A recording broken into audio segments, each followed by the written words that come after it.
Welcome once again, once more, on another episode of Hub Spills. But once again, once more. Yun yung motto ko eh. Hindi mo ba? We want to thank you guys again for joining us. I am Borealis, or Mike. And I am Rehem, and you can call me Ram. Today our guest is a lovely, lovely person. He is a model, he is a dancer, he's a recently, well, he considers himself as a recently rising actor, but we'd like to believe he's been there ever since. He was involved in some of the shows that you may be familiar with, like Family History. That's coming up. That recently showed from the TV shows as well as One Happy Love Story. Juan. Juan. Ika 9. Did I say it? Anim. Ika-anim. Sorry.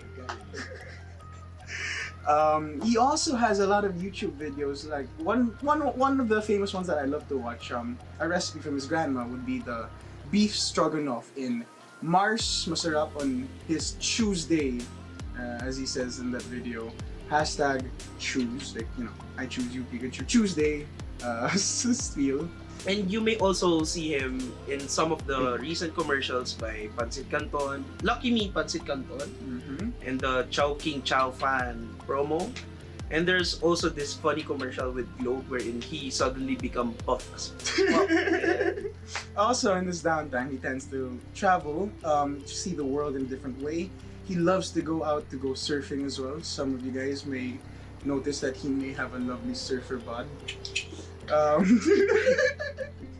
And on his free time, he spends it doing drills and participating in games with his really awesome American football team, the Rebels. What up to them?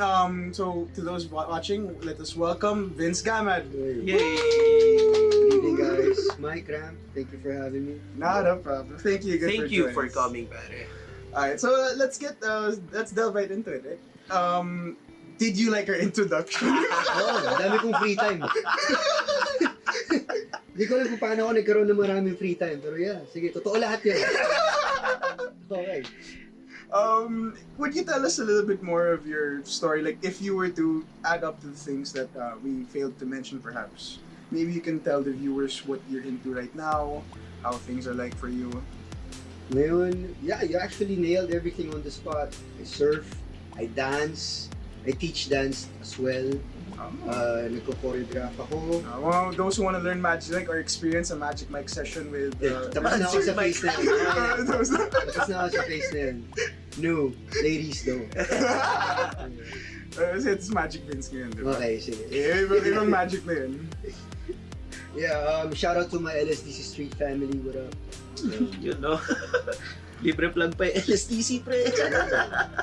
As we have mentioned, our guest for tonight is Vince, and he is actually one of the actors, rising actors in the industry right now.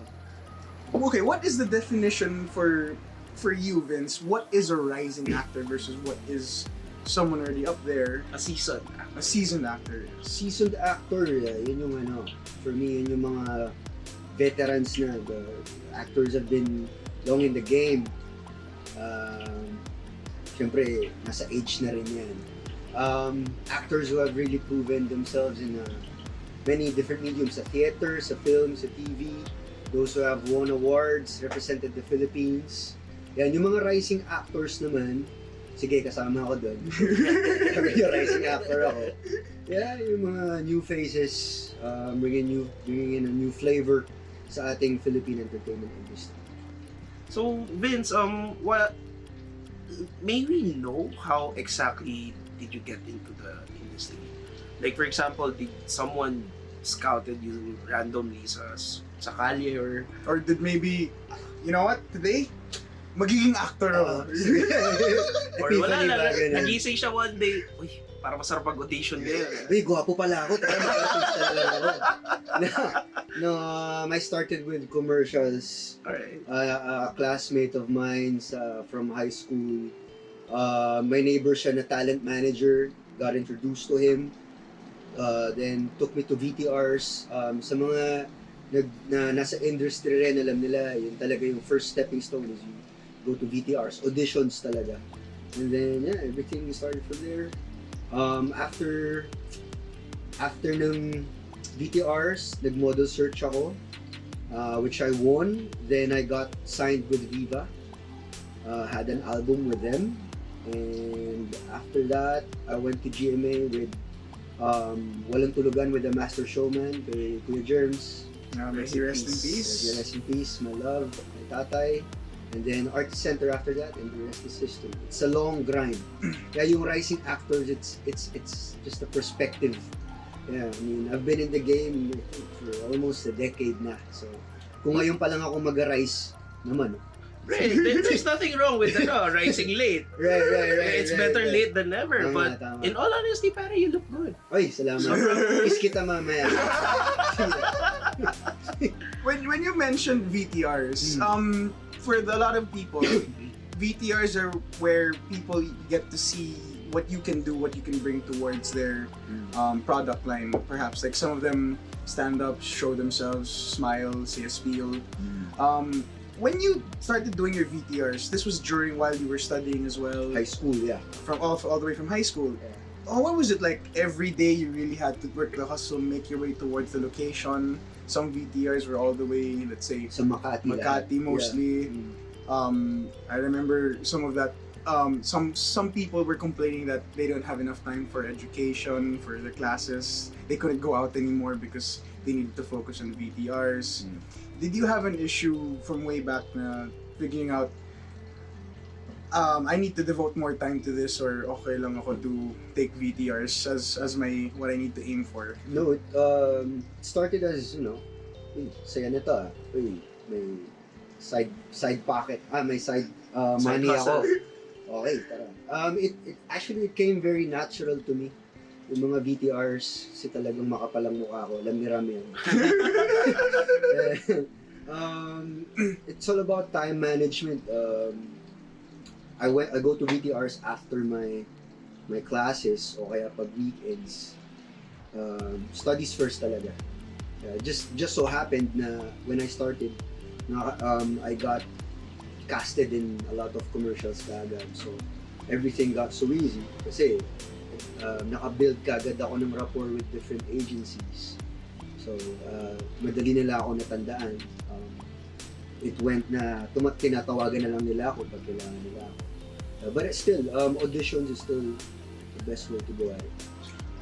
So with what he has said, it's not necessarily the case na it's a lucky strike or nanalo sa loto na, uy, ang gwapo na to, daling kita sa VTR. It's more of him putting himself into the industry. Yeah. I'm gonna put my best foot forward and let's see where this goes type of thing. Yung a bit may ganun. I started out as doing it for fun. Just, hey, saya na to. Dali naman pala nito, ngingiti lang ako. Meron na akong kikitain ganito kalaki. Uy, daming chicks dito. But it wasn't mainly your primary motivation nun. No, it was all Parang, for fun at first. Yeah. You really genuinely enjoyed yung experience. Yeah. I mean, I think that's how you find your passion talaga. Keep doing what you love doing, Enjoy ka, tuloy mo. If you don't mind me asking, would you have a pleasant memory from way back that I guess most people wouldn't know that you yourself can find it's super funny or something you want to share? Sa mga VTRs. Yeah. Mesh, dami ko nang pinuntang VTR, hindi ko na maalala. The first VTR that I went to was my first commercial. Back in 2010, it was for Juicy Cologne. Get Juicified. I was with mga bata pa kami nito, mga nene pa sila na Dean Lustre, si Janina Chan, Luis de los Reyes pa yung leading lady ko doon. And now to think back, it's like almost a decade na. They have all gone into new heights. Galing. Good. So the memories just start to rush back after asking that. Nakachupoy pa ako. What was, with all the things that you've been going through, all the hurdles, all the movies that you've been working on, all the commercials, what was your favorite thing that you've done recently? Yung family history movie. Yung earlier this year, which nag-show siya noong October. Cinemas last October. Because that was my grand entrance sa silver screen. It was my first movie. What made it so special, apart from the whole journey of it and all the people that I got to work with, those amazing talented people that I got to work with, was first time kong ma-experience na kasama ko yung buong pamilya ko, nanood kami sa sinehan. So, Ako yun. ayun, Papa! mga babas. Last name natin yun. Let's go. I made it! Ayun. I'm famous now! Kung umabot tayo ng US, tara. Alright. Speaking about the last name na gamit ni Vince on the film, kung hindi mo nalalaman, Vince used to go by the moniker Vince Yap. And right now, he's using his original name, which is Vince Gamad. And just a fun fact. Sometimes- Kakamalan na kung si James Yap kasi. Is it hard to be cast into as a regular first on TV shows? Oh yeah. Like, how hard do you believe that, let's say, for someone who has been there for the longest time versus someone who just wants to start it out, is it always just you have to figure out the right match? Is it the script writers, or is it what the agency tends to look for? It's a little bit of everything kasi an artist or an actor or a model could give his 100% in an audition, pero sometimes it all boils down to kung ano ba yung gusto hinahanap ng director, ng caster, ng agency, ng client. So it's a little bit of everything.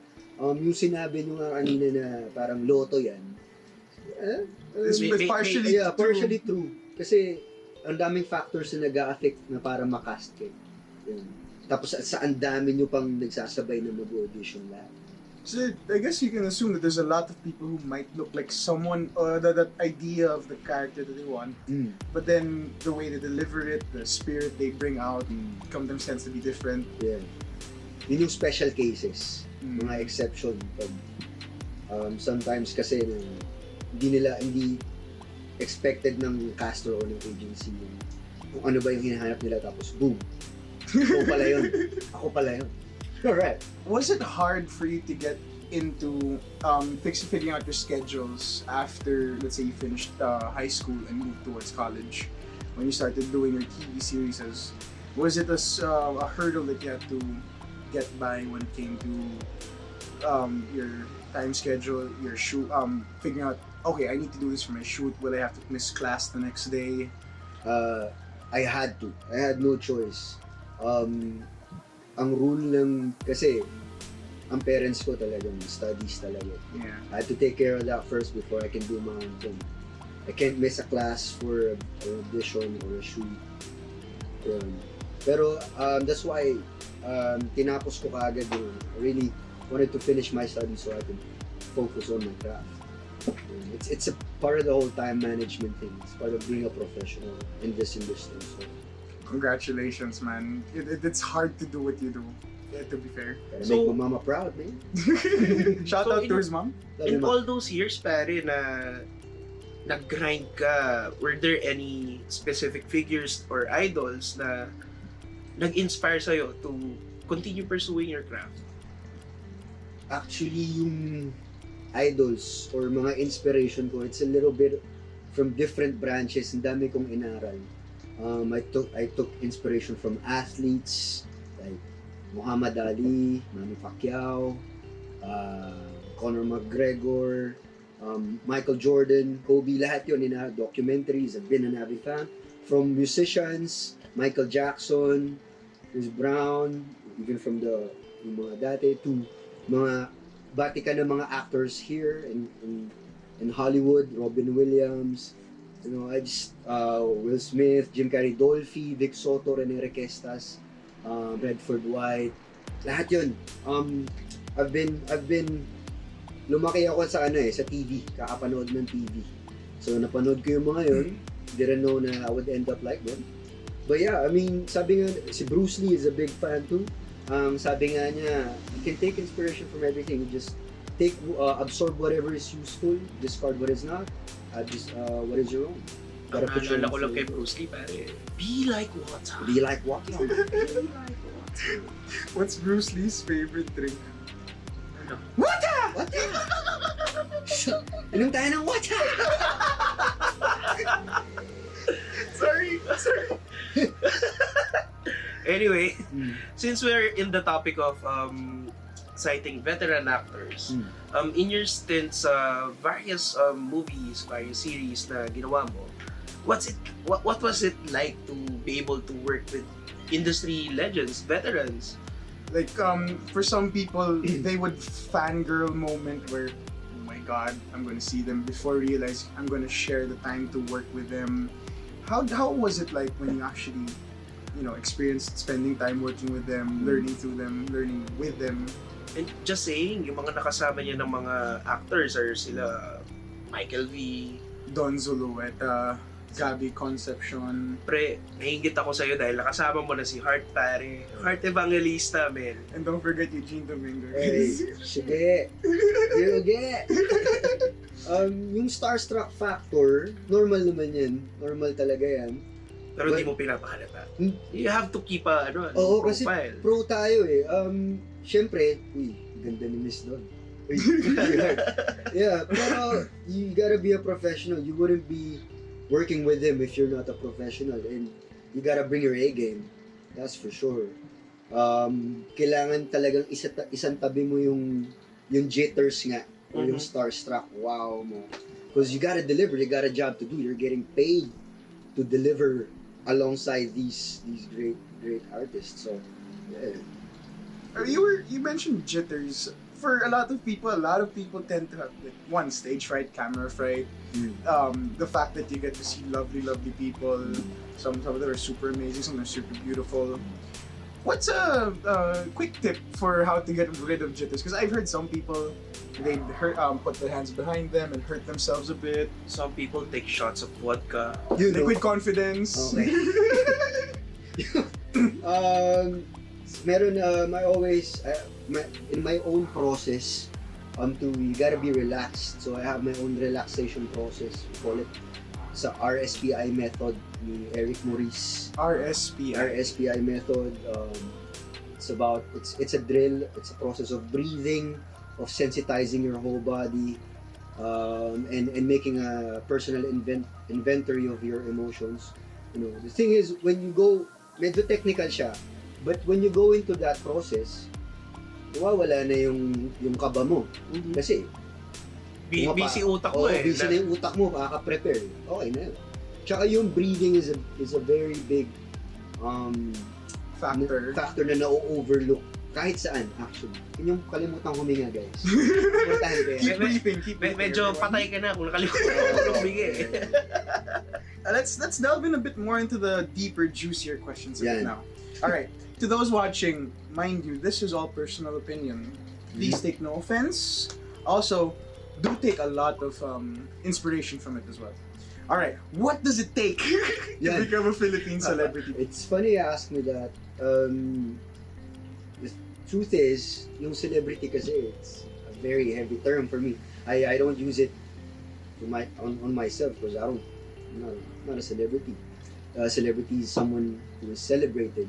And truth be told, there are more people who is worthy of being celebrated than what we call celebrities. Pero if we're gonna do it, in a technical term, sige, gawin natin yung math. Actually, gumawa ako ng chart dati. Kailangan maging celebrity ka, kailangan marami kang followers. Okay, that's Kailangan one. marami kang projects. Kailangan marami nakakilala sa'yo. Kailangan affiliated ka sa mga ganitong brands. Yun yung, hindi lang sa Philippines. I mean, it's in a world entertainment context na rin yun. So social media levels, people have to know you have to be buzzworthy. Oo. Yeah. Pero ang pag-actor naman, ang batayan namin nun, sabi nga ni Direk Joel Lamangan, kailangan may award ka muna. Award talaga. Award. So kumbaga, hindi ka mako-consider na parte ng circle nila kung wala ka nung medal. May ganun. Kumbaga parang si Kobe nun. Sabi, hindi ka pwedeng champion kung wala ang ring. You mentioned na to be a celebrity, a lot of people are deemed worthy to be a celebrity other than the ones that are kind of shown right now in social media. Do you believe that there's a way for them to actually show themselves in the limelight nowadays? una sa lahat, wala naman disrespect sa, you know, to everybody who is trying to make it in the entertainment business, whether celebrity, or kung ano man yung label mo, actor ka man, artist ka man, influencer ka man, model ka man, you know, you do your own thing, you know, it's you gotta do your own thing. Ano ulit yung question mo, Mike? Ano ulit yun, bro? Alright, why do you think right now it's hard for them to actually be seen by media or under the watchful eye of the Philippine public in TV, perhaps, or in social media, in your own opinion? Yeah, kasi very fast evolving ang taste ng mga audience natin. It just so happens siguro na this certain person or this certain personality hindi nag-click. Kaya nga meron tayong mga trends. Yeah. Ano, you know, so ang goal ng isang artist talaga, my best friend told me before, sabi niya, madaling makilala, madaling sumikat, mahirap matandaan. Oh, that's a lovely statement. So, you know, if you're really in for the craft, you gotta do something worth remembering, not just for the fame, not just for the glamour, diba? Alright, just to supplement that statement, bad media, good media, you get remembered. Is it a good thing, a bad thing to work on both? Depende kung ano bang habol ng isang artist dito sa craft niya. Depends. If you wanna get your name out there, bad media, bad publicity, good publicity, doesn't matter. But It's publicity. It's a marketing strategy. I think one of the movies in the Hollywood made use of that particular sentiment. Bad publicity is still publicity, something like that. Sa Wolf of Wall Street ata. Hindi ako nagkakamali. Alright, we'll take a quick break, guys. I hope you don't mind.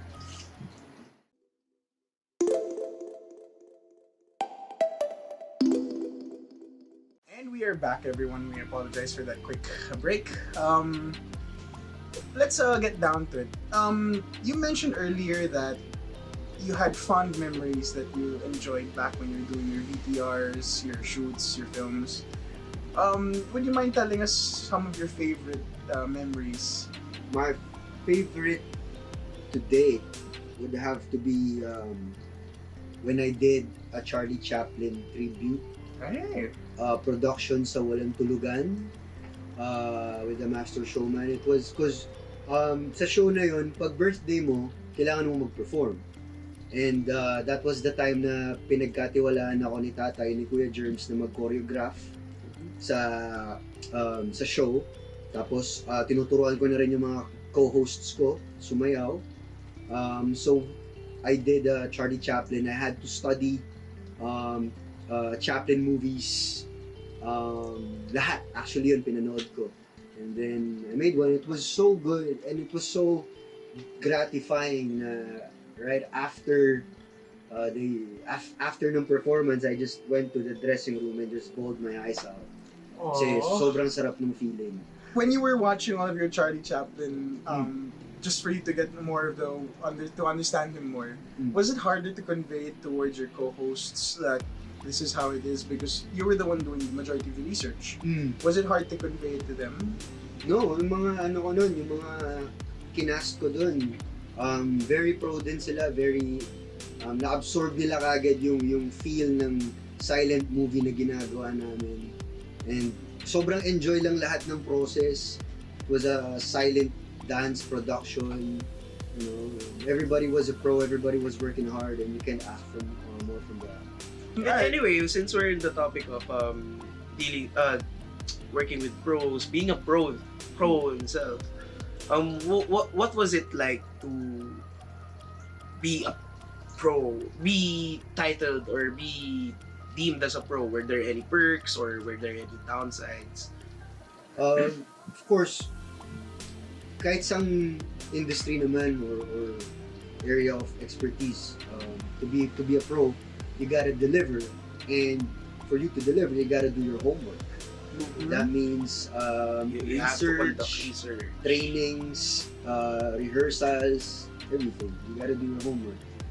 Stay in school, guys. Sige. Ano yung favorite mong perk since you are becoming a pro or you are a pro? Perks, as an artist, comes with a lot of perks. People treat you differently. That's a given. Pero yung favorite ko, it's not really a perk, but it is what an artist works and should work for. Yung feeling na biglang may magsasabi sa'yo na, uy, napanood kita rito, napatawa mo ako. Nice. Uy, na-inspire ako dito sa role mo dyan. Ang galing mo naman. Uy, nakalimutan ko yung problema ko kasi tawan-tawa ako sa ginawa mo. Nice. That gratitude feeling you get Yeah, is... yeah. It's, you know, no money can buy that kind of feeling that you can share to another person. That's what artists should work for, really. What is the hardest problem with becoming a... For you, what's the hardest thing that has happened to you because you are considered as a pro? Well, you know, as an artist, you deal with a lot of rejections. You deal with, syempre, auditions pa lang, you can't win them all. Mhm. So, yung ego mo is very, Kaya- nabubugbog talaga yung ego mo. Yun, so, that's, kaya maraming napupunta, nade-depress. Mhm. Maraming, yun. So, that's the biggest, one of the biggest obstacles that you gotta overcome as an artist. Because pag nagpadala ka dun, wala ka na. Talo ka. Ano, What's a good way on how you deal with disappointment? well, failures and disappointments kasi, gentlemen, it's not something we can escape. You know, it's gonna happen. Yeah. You know, so number one is don't be too hard on yourself whenever you fail. You know, even the best fall down. no, but it's seriously, yung mga Yeah. champions, leaders who really made the change, made an impact, they got through there because of their failures. So, you know, don't beat yourself up too much. Even coming from me, kasi ako, very maniacal ako pagdating sa trabaho. Very perfectionist ako. But there were a lot of times that I choked. There were a lot of instances na you go through a show, you perform, and apat lang yung nanood, or ghost town yung audience mo, but or you really messed up. It's human nature, we all messed up. So just don't be too hard on yourself. Have a very strong support system with you. Hold on to it, whether it's your faith, it's your family, or it's your drive or your purpose, and you know, just keep getting back up and keep going. Would it be alright if we asked a bit more personal? Was there a time where you felt like you just lost it all, where you were kind of stuck in limbo, so as to say? Right. Yeah, it was the time I vividly remember when my contract with the GMA Artist Center ended. Because that's why sabi nga natin, nothing lasts forever. And even if nandun na yung mindset ko, it medyo shock pa rin nung dumating na yung time na yun na, Yeah. It's still different when reality hits you at the Mismo. specific moment. Right. Isipin mo yung pinagpagura mo ng ilang taon para dun sa papel na yun, yung binuo mo na foundation, all those sleepless nights, and doing what you love, your dream job, it's gone. Yeah. And then the reality really hit me when I had to do something. The bills were coming in. I was broke. I was living with my parents. I was living off my parents. It was a very, very hard time, especially when I started looking for a real job. Na, you know, being an artist is still a job. Of course, it's a real job. It was a time I was applying for a stable job. You know, I remember during interviews, I would just go out of the room. Umiiyak ako, tinatawagan ko yung manager ko, tinatawagan ko yung dad ko, sabi ko, Papa, Tito Jemuel, am I selling out my craft? This is not what I want to do. Why would I go into corporate? This is not what I want to do. I was really in a bad place. But then, we fast forward. Yes, I have a day job, but still, I'm still doing my craft. It still worked out. Bills are paid. Life is good. You always gotta find something to be grateful for. Yeah, that was a really low moment, pero I always stayed faithful. God always has a reason for it. Actually, after nag-end yung contract, tsaka pa pumasok yung family history movie. It's funny how events turn out the way they do, but it makes us stronger. So the pieces of the puzzle were all messed up, and then at some point, oh, this fits right here. Right. So you always gotta step back, see the bigger picture, because we'll be alright. For those who are going through their tough times, whether in your career, financially, your health, your family, we'll all be alright. Somebody loves us. Don't worry. So just to follow up that question, since back during that time wherein you're at your lowest point, how did you start dealing with it? Did you just sit down, grab a beer? I cried my eyes out, of course, and I'm very grateful because I really have a strong support system. My best friend was always there for me. My family, of course, my most priceless treasures in my life. And of course, my faith, I kept praying. Those tears, was a way of God telling me, got your back, bro. That was lovely. Thank you for sharing that to the viewers. I hope they get to see that, look, even in a lucrative industry, which is being as an artist, it's strictly speaking not, if you could correct me if I'm wrong, it's not always that things just happen your way. Life hits, and when it hits, Grab a banana. When life gives you lemons, Throw slice them mo out. muna. Slice mo muna. Hindi mo pwedeng kainin yun eh. Pag may lemon ka na, antayin mo na yung tequila. Joking aside, thank you for that insight. there's something that I wanted to get into. It's an issue that has been Is it an issue? No, it's a big thing here in the Philippines. Well, yeah. I'm not sure how it would be in international scenes. Let's talk about your thoughts on the idea of love teams. Bibigyan niyo ba ako? Isa lang oh. Mga viewers, Isa lang, oh. comment kayo kung gusto nyo i-love team to. Isa lang. Ready? It's Christmas, single, ready to jingle. You know? Ang mga Pinoy kasi, mapagmahal.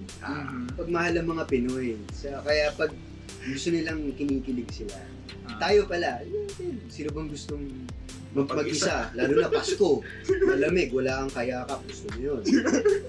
So, I think love teams has a big impact sa ating industry.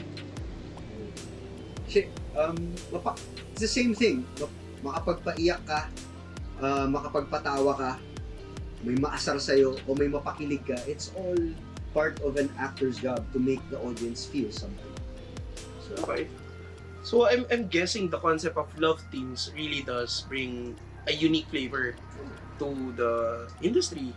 But in some cases kasi, and based from what I have heard and learned from various professionals in my own field as a business practitioner, there are certain love teams na dinoktor lang na for some reason these people from certain aspects of or certain trades and industries provided the concept to a production na gawin natin itong si Pogi, partner natin kay Pangit, itong si Tisoy, partner natin kay Morena, something like that, in order to create a buzz. Would you be able to say na some love teams are not necessarily organic and it's a marketing ploy. A marketing ploy. To be in a love team, you gotta be pros. Kasi actors work for truth. So whether they really are engaged or not, they have to find that certain point of chemistry to convey to their audience that this is real. That's what acting is all about. Tsaka, tingin namang love team dyan. Isa lang. Isa lang. Let's give Vince right here a good 20-second plug. What sige, just a fun filler lang. 20 seconds, best things why you would want to, why being in a love team with you would be worth the while. So, kumbaga para siyang gumagawa ng Tinder profile. 20 seconds lang eh. Okay.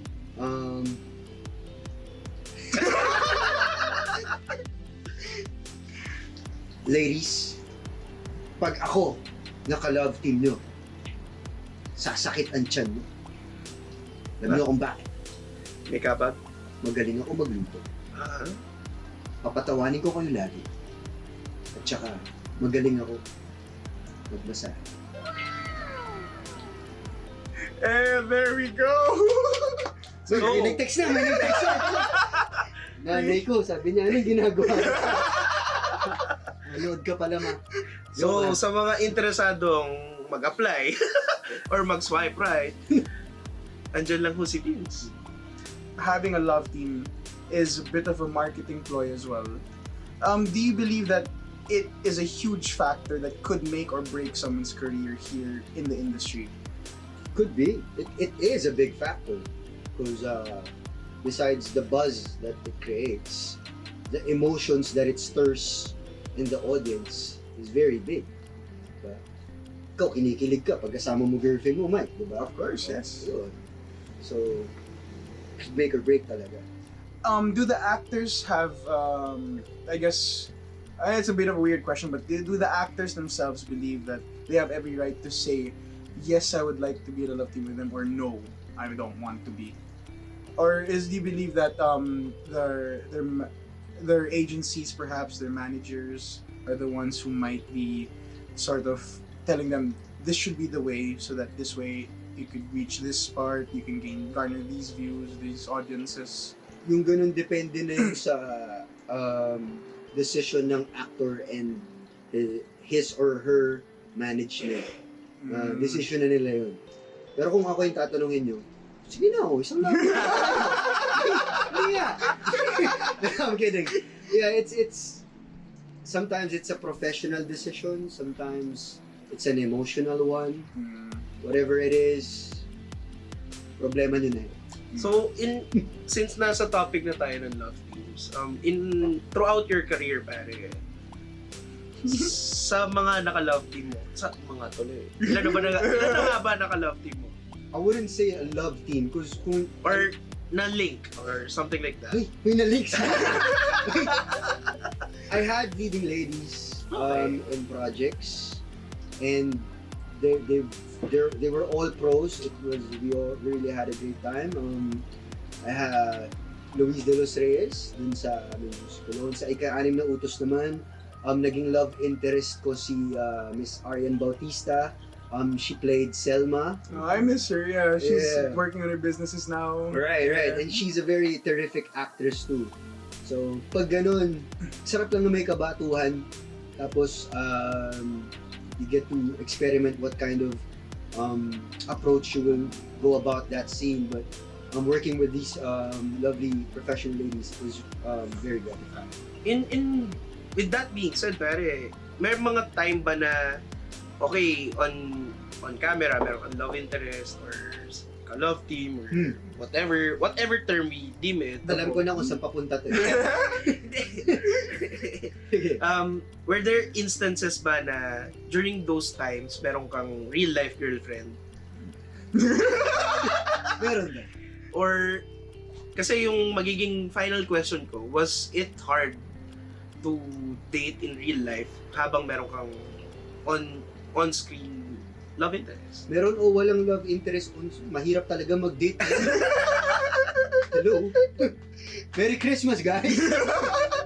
So, for example, let's say let's say you suddenly saw someone made your heart skip a beat for that moment, and is it hard to actually just talk to them without you are you required to actually inform, let's say, your managers that you want to talk to this person or maybe try to see them out? Well, are you is your freedom for actually just going around and dating kind of hindered by your career? Well, naging norm na sa mga artists to convey an image of being single. Because being single sells. At first. But as I went about my career,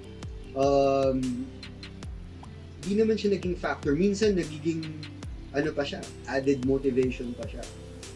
Yeah. Until it blows up in your face. Merry Christmas, everyone! Merry Christmas, guys. Keep loving.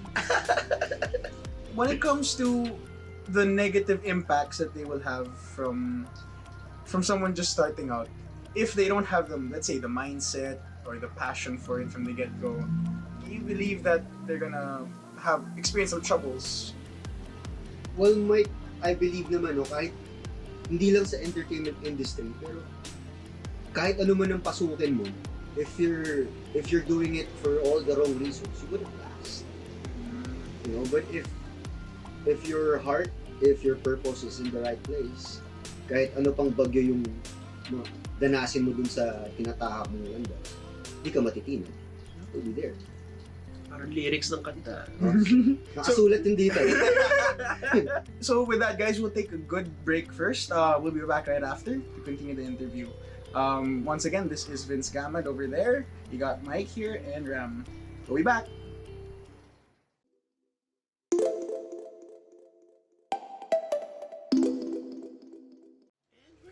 And we are back, everyone.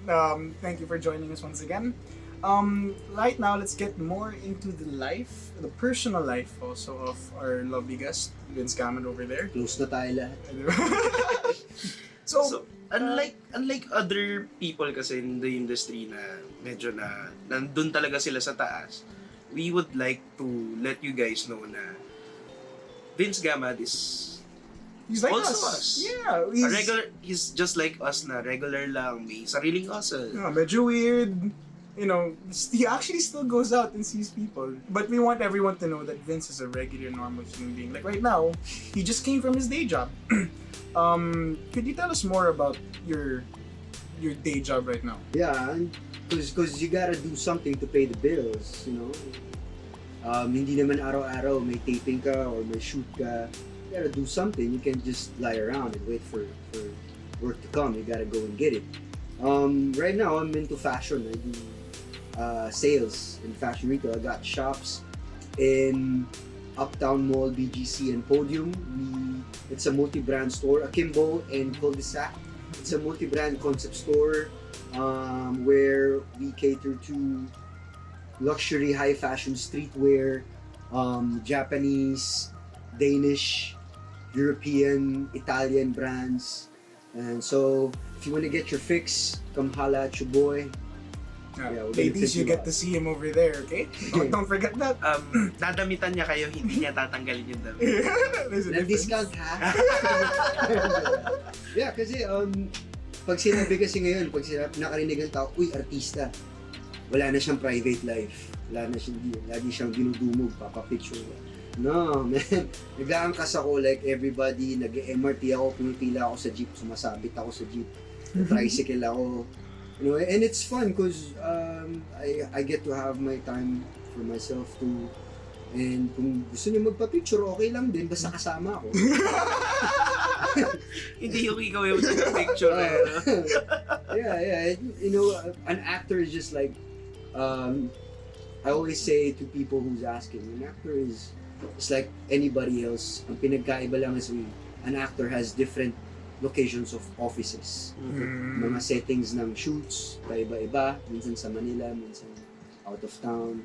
But you know, you go in, you clock in, you do the job, you go home, get your check, get paid. You do what you need to do, you know? Do what you gotta do. It's the grind. It's the hustle. Yeah. When it comes to balancing out your time, you being in the industry, how hard is it for you and how frequent is it for you to actually still go out to travel? Are you able to balance it out? Yeah, traveling, when it comes to traveling, again, like any professionals, when you get too stressed or you get too fatigued and you feel like lumiliit na yung mundo mo, the walls are closing in, you gotta get out. You gotta travel, you gotta empty yourself again, you gotta breathe. Yes. Replenish the mantra. You gotta rejuvenate the spirit. Usually after a big project, I try to go surfing. Or after a long day of shoot naman, you can go hang out with your friends, you go hang out with your family, of course. Yeah, you gotta make time for yourself.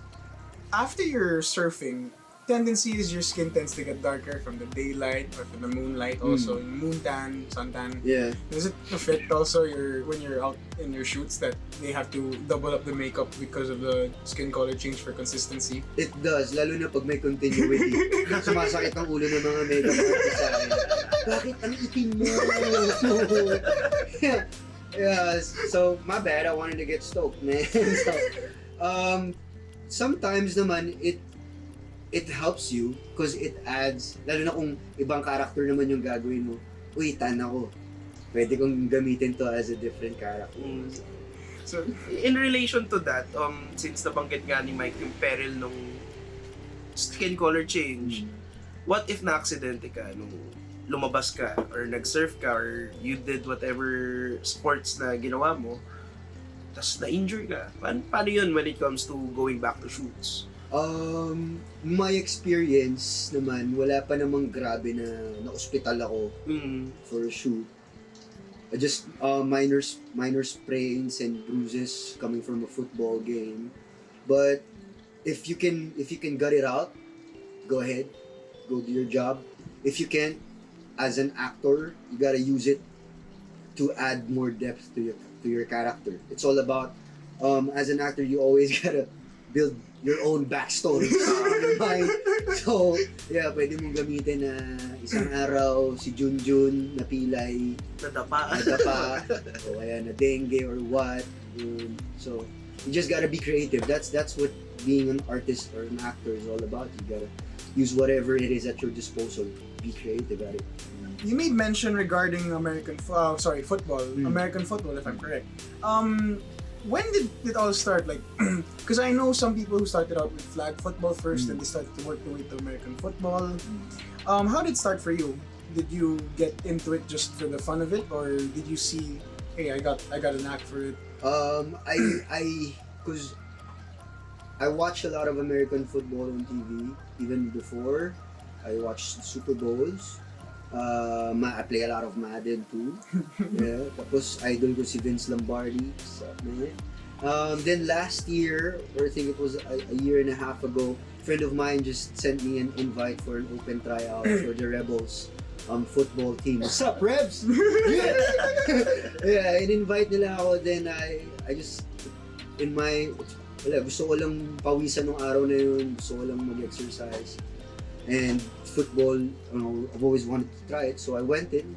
And the coach saw I had a knack for it, then told me to come back the next week, and then the week after that, until we started playing other teams, went into leagues, it just started building. It all started to fall into place. Right, like, okay, right. this They needed a running back.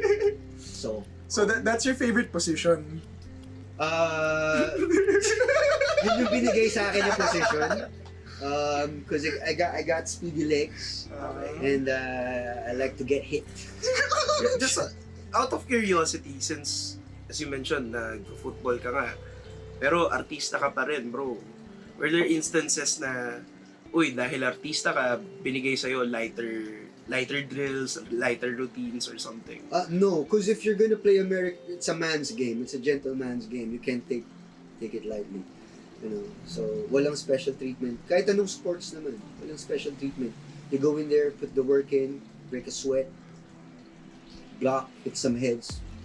Mga girls, kung gusto nyo tong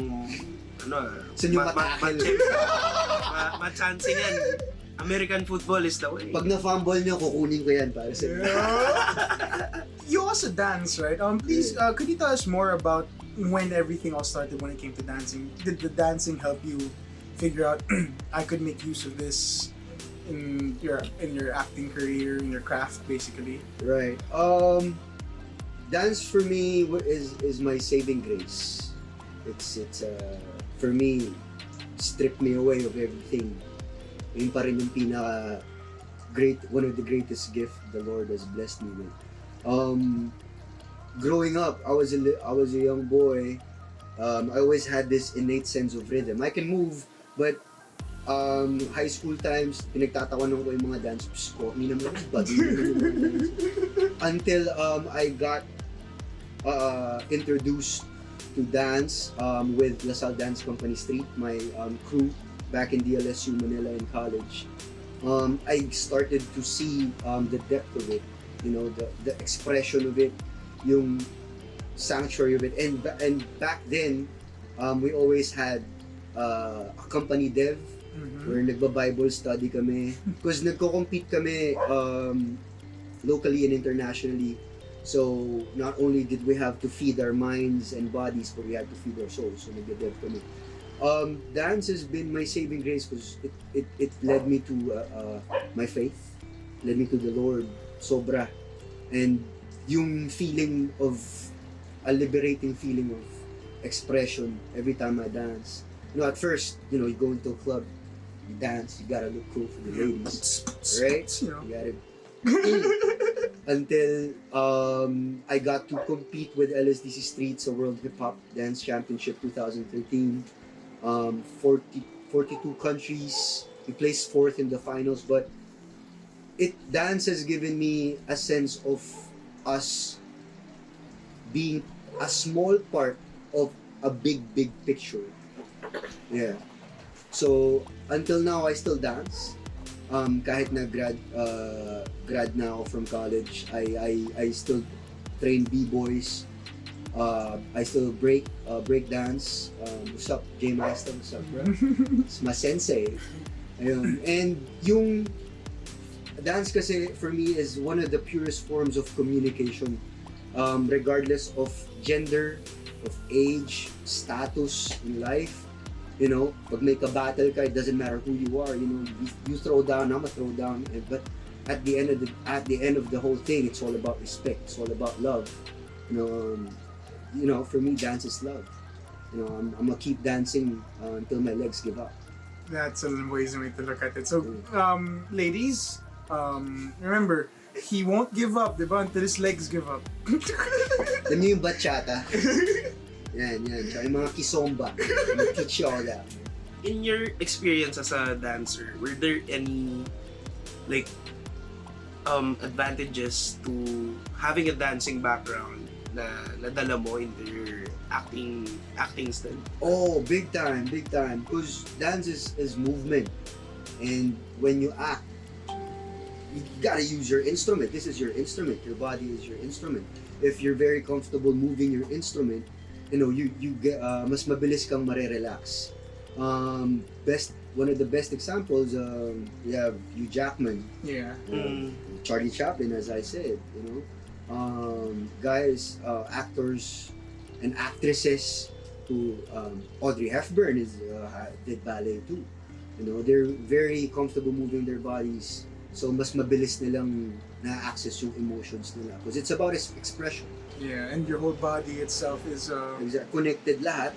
So mas mabilis kang makakapasok dun sa flow mo, sa zone mo. Yeah. So with that in mind, when it comes to the newer people who want to get into the industry, do you believe that letting them know that, look, you guys have this quirk. If you're great at dancing, if you can actually sing, if you're actually pretty smart regarding something, You're athletic. yeah, because not a lot of people have so much weapons, so as to say, but they don't bring it to battle when they need to. Do you believe that they need to learn how to maximize it from the get-go? Well, of course. Actually, kahit hindi career sa acting ang i-pursue mo, even just, if you're trying to develop yourself, you gotta maximize your strength. Whether it's dancing, it's writing, it's drawing, it's painting, it's sculpting, it's sports, kung ano man yung strength nyo, everybody's got something unique to bring to the table. everyone is special in their own way. You know, it's what makes you you. So kung ano man yun, you gotta hone whatever it is. You gotta perfect it because it's what makes you you. Are there like key ideas that you might want to convey to them where, look, you're about to get into the industry. You have to realize that these things that will come up much more sooner than later. Yeah. Like, okay, you have to know that your schedule is going to change up immediately the moment you actually get signed somewhere. Are there any other tips regarding those from you? Alright. Pagdating dun sa technical side, like paperwork, contracts, time management, you all gotta figure out yourself. But as a fellow artist who wants to give you contribute something to our viewers right now, I'm gonna give you dalawang bagay na binigay sa akin ng mga teachers ko in this journey of mine. One is an artist, an actor, an actress. We work for truth. Whatever it is, in and out of the camera, on and off the stage, we work for truth. Yeah. Because anybody can tell if you're just trying to play a role but Yeah. not giving your heart to it. Oh, exactly. Ito yan. Work for truth. Right. And number two, one of the best 3 words that my dance coach gave to me that rings to my heart until now and forevermore is it's not about you. It's not about you, man. Because if you're just gonna go into whatever field you're trying to go into for your own gain, you won't last. Because like I said, we're just a small part of a big picture. You know, it's not about you. You know, it's about contributing to the team, greater good, to the great bigger picture. Oh, yeah. So, When it comes to expecting things like, oh, okay, I'm already signed, I'm an artist.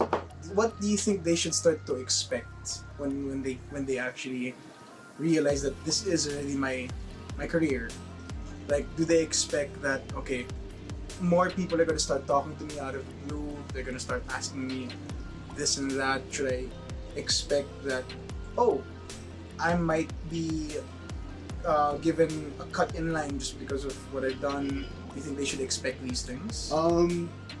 pagdating sa expectations, man, I suggest instead of having an attitude of expecting something, just be grateful.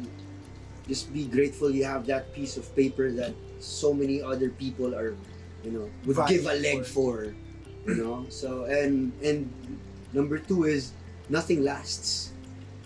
Celebrate, be grateful for your accomplishment, but at the same time, know that nothing lasts. Everything has an end. Being aware of our own mortality gives you a sense of, I gotta give it my all because I don't know if hanggang kailan tong papel na to. I was with GMA for a certain number of years. I had that piece of paper, and until now I'm very, very grateful for that. It's been a big part of my journey and development. But ang sinasabi nga sa entertainment industry, this line is, you're only as good as your last performance. You never know if it's gonna be your last, so you might as well give it your all. You gotta go all out every time. It's a lovely way to say it, no? Since we're done with expectations, what about things that these people, these aspiring entrants to the industry, what about those things not to expect? Is it not just glitz and glamour? Is it not just hard work? Or is it not just purely entertainment? Na there's something else na dapat nilang malaman? Yeah, pagdating sa ganyan, I just focus on your own journey. Because when you start looking at you know, what other people are getting and what you're not getting, or what you're getting and not other people are getting, it messes up with your mind. The thing about this industry sometimes it messes with your mind, you know, it shows you things that you think you deserve. But the thing is, the secret to keeping a humble mode in your heart is that we don't deserve anything. You know, everything is blessed to us, is entrusted to us. That's why yung career ko, I'm very grateful that after all these years I'm still going hard. I'm still giving it my all, because right from the get-go I didn't see my craft as something for me to keep for my own. I've always seen my craft as for me to share to everybody who is willing to share this journey with me. Like, it's not just for you, it's for everyone who wishes to see. Exactly. As he said kanina, it's not about you. We're giving you the floor right now. All hands bar. If you wanted to plug whatever you're doing in the coming time, it's almost Christmas. You also love teams. Everyone wants that. You have the floor right now to say what you're gonna do soon. Or what our viewers can expect from you. Like, do you have any upcoming show, upcoming movies? Right. First of all, happy holidays, everybody. God bless you and your families. I just shot a miniseries for Signal TV app. It's entitled Carpool. Kasama ko po rito ang mga magagaling na mga actors and tsaka mga actress. We have James McDermott, Alora Españo, Ardic Tan, and a whole lot more. And it's a very twisted story. You know, it's not for kids, but yeah, it's something that if you're trying to look for something different or a new flavor or something na gusto mo lang ng bago to. Yeah, it's Carpool, Signal TV app. Yeah, check it out. Dito sa Carpool, pare, may collab din. Ha? Bawal i-reveal.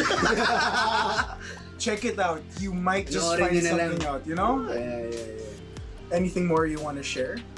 No, thank you guys. Hey, I want to give a shout out to the Invincibles. Yeah.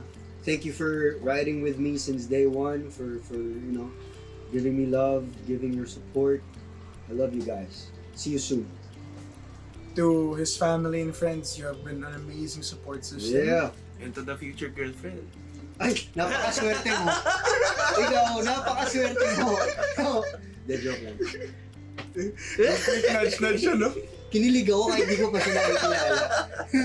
With that, I guess let's get ready to end the segment. Once more. Thank you, Vince. Hey, thank you, Ram. Thank you, Mike. It's been a pleasure with you guys, man. As a small token of gratitude, we are presenting to you Hey. a Borealis Hub Cup. What's up, guys? Check it out. Remember this. What's up? Hopefully magamit mo when it comes to your shoots or something. Yes, thank you. This is Or lovely. Lalagyan ng Pencil. halaman. Thank you, Or thank you, gentlemen. Gagawin ko tong vase tapos bibigay ko sa inyo. Wow! Anong favorite flower nyo?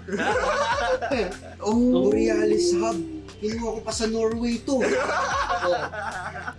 Sinungkit ko sa mga Iceman to.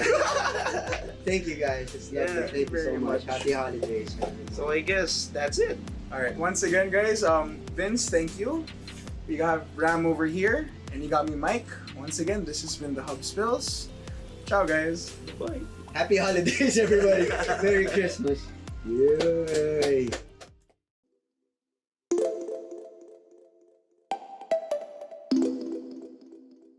Ano ulit yung question mo, Mike? Ano ulit yun?